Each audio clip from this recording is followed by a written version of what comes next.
Hey folks, it's Mark with Fire Mountain Outdoors. Guess what? I got the Zastava PAP M92. We just put out a little video where we installed the Midwest Industries Handguard. I've got two more items that are going to almost complete this build. Actually, three. Stay tuned and see what they are.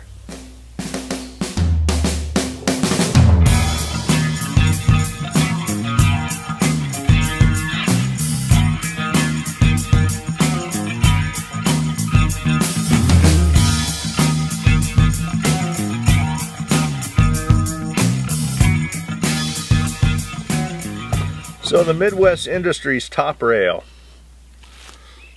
it came with the top rail and it came with a bag of Allen wrenches and screws. So let's take out the Allen wrenches and let's just proceed to remove this top cover. This may be why Midwest Industries made no mention of the Loctite on their handguard installation video. Those are on there. Oh, busted that one loose. Is because perhaps they don't recommend you install the blue Loctite on the grip screws. But I can tell you right now, the Loctite holds good. And it's deforming the screws a little bit. So I'm glad that they supplied new screws with the new top cover.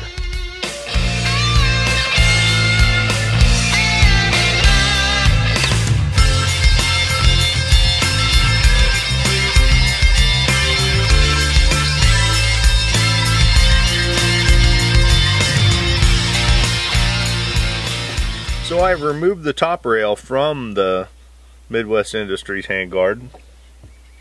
And I've pre-fit this, just checked it to make sure that it's going to mount up and just get an idea how that's going to be. And there we are. This one came with no instructions on how to mount it, so we've got to use our own best judgment. So we're going to set this aside, and here's the Optic. Now this is the primary arms micro, and it has a removable mount.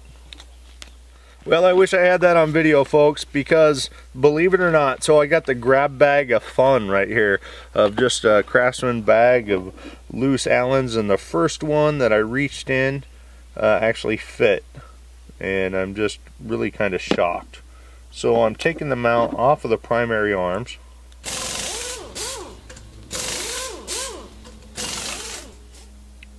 And there we are. So I'll set the mount aside.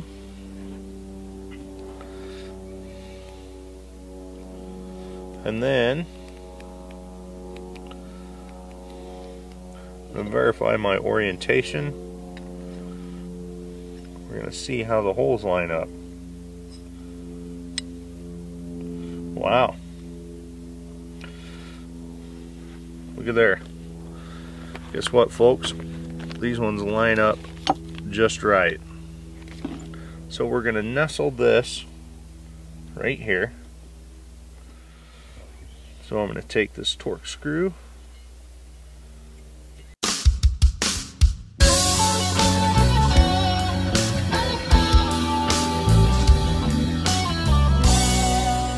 I'm going to seat them all evenly before I tighten them.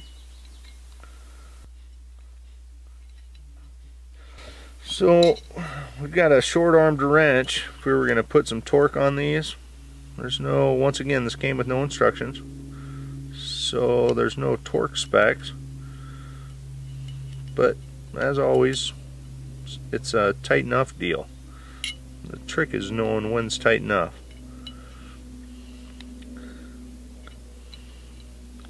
So I'm stuck using the short arm here. And I'm not quite convinced that tight enough equals that short arm, so I'm getting a little crescent, and I'll clamp it to the short arm, and we're just going to give it a little bit more.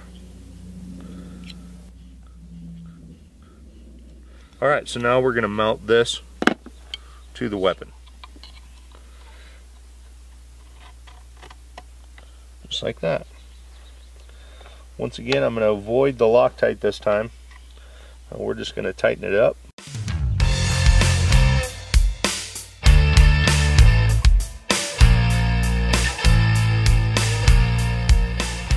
The top rail installed. Alright folks, I got the new top rail installed. First peek. Absolutely. I can see the dot.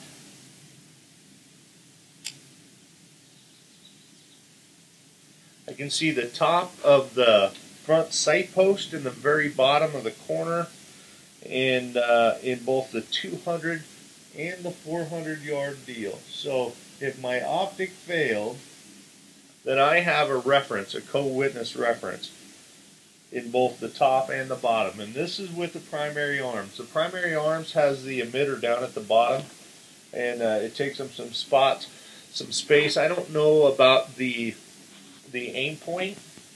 The Aimpoint may have some more room, but I can see the tip of the front sight. So I like it. This is what I'm looking for. It has a very low profile, a very compact profile, and it's very functional. I'm looking forward to sighting this in and testing it. Now let's do the grip.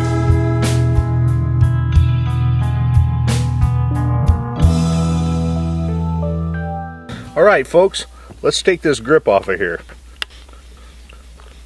So now we've got the flat hard plastic grip off of here.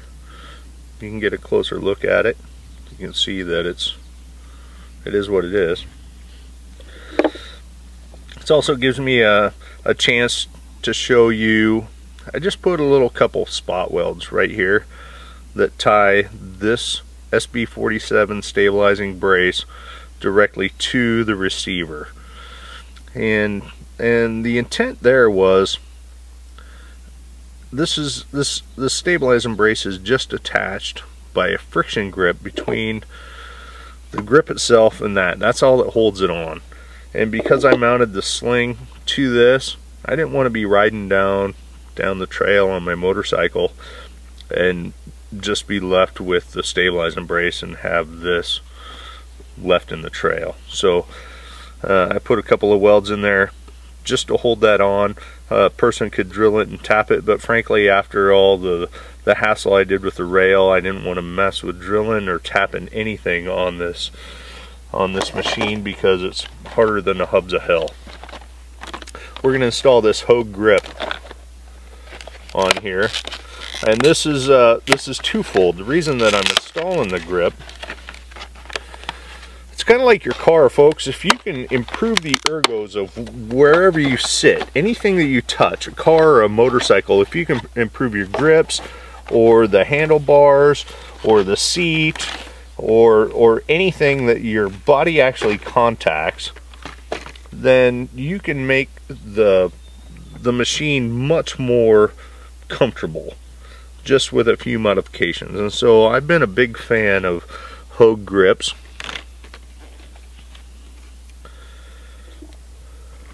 They've always they're fatter, they fit my hand better. I've got big hands.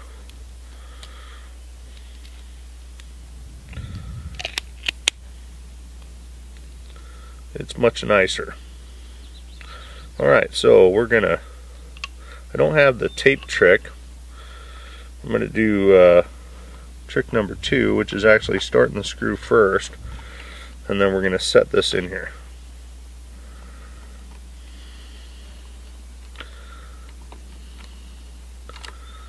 It looks like my screwdriver might end up being a little bit short.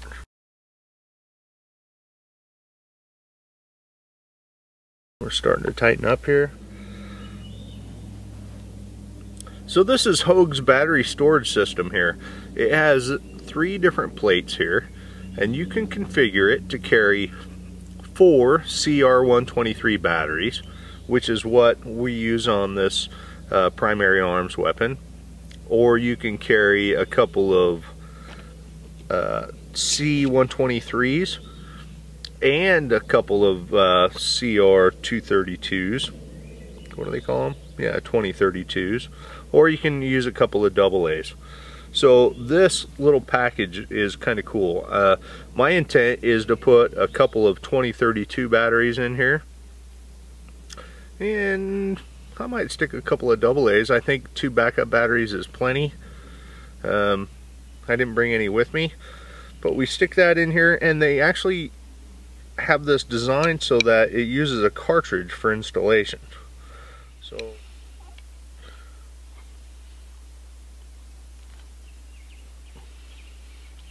but I can guarantee you folks, that ain't falling out just in normal use.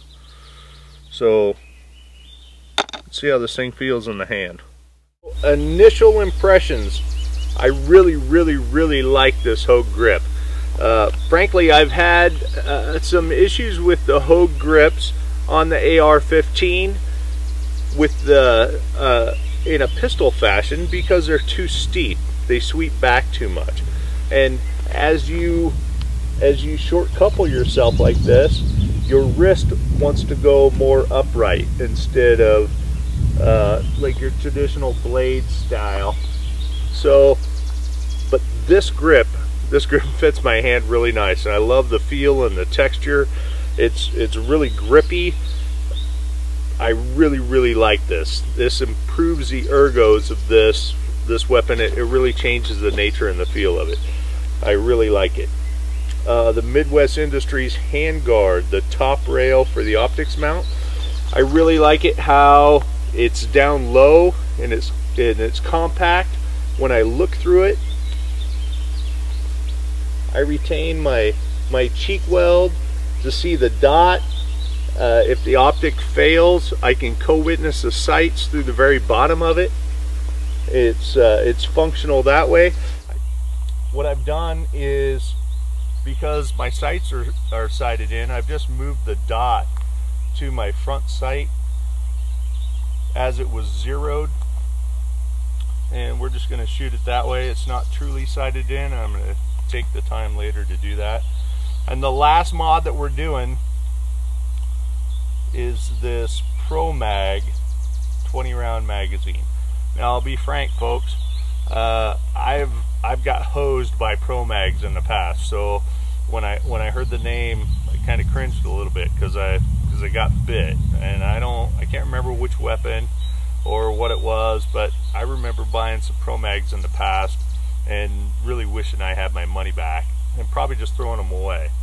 So I really like the 20 round capacity and the 20 round size in this type of a weapon though, because we're probably gonna carry this in a vehicle, and having a big clunky 30 or 40 round magazine becomes obtrusive. So I really like the compact size of the 20 rounder.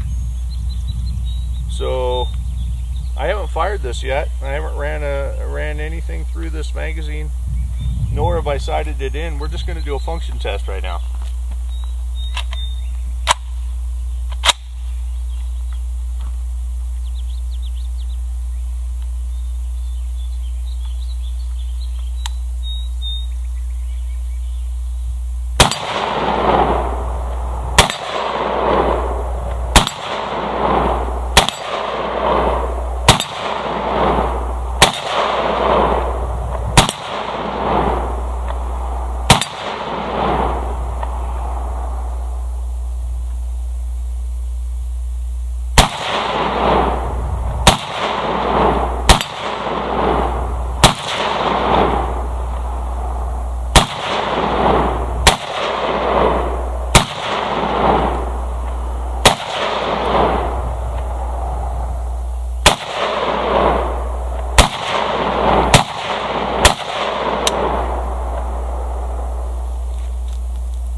Well, there you have it.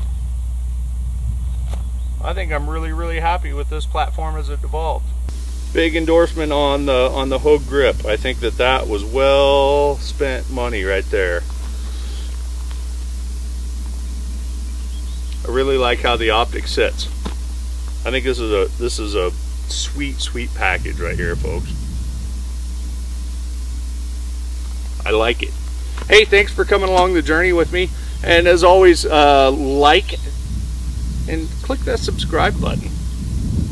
Thanks for watching.